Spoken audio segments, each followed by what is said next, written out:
Do you think Lex Luger get his respect as Lex Luger? In the world, yeah. In Virginia, nah, not as much as he should. What you mean?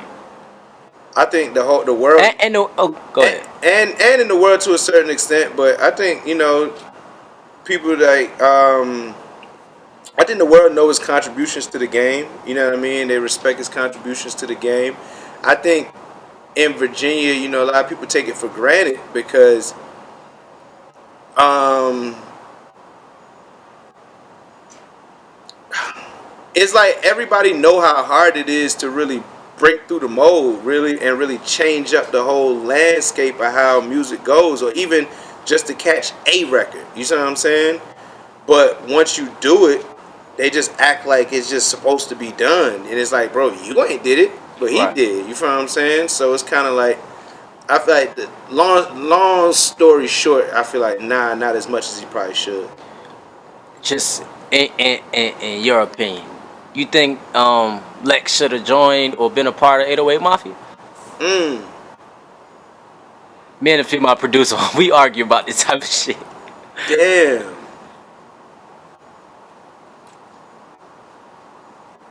That's a good question. That's a great question. I just feel bro. they would have took over, man. Yeah, They did take over, separately and together at one Yeah, point. I think at the end of the day though, I think at the end of the day everybody got their own path. You know what I mean? And that stands to personality. I feel like Lex personality, he a lone wolf. Yeah. You know what I mean? Like he's a lone wolf. Like even to this day, like he collabs, but he's not really a collaborative producer. You know what I mean? He get in that lab and he do everything himself. You know what I mean?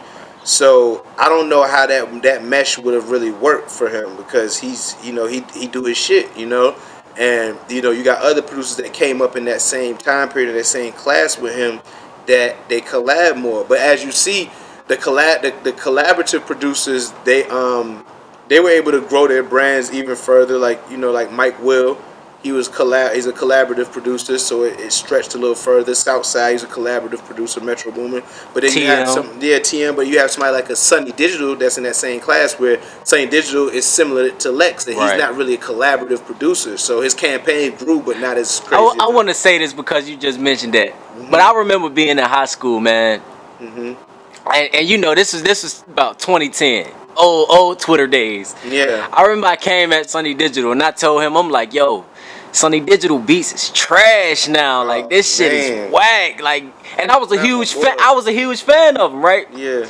So he say, my beats whack. I bet. Watch this.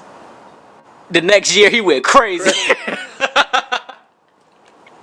He should have tagged you. He went crazy and been like, "How about now?" He went crazy. Yeah. I ain't gonna lie. I'm talking about at least 4 big ones, and I was like, "Oh man, he made me eat them words." Yeah, ASAP. and that's my boy.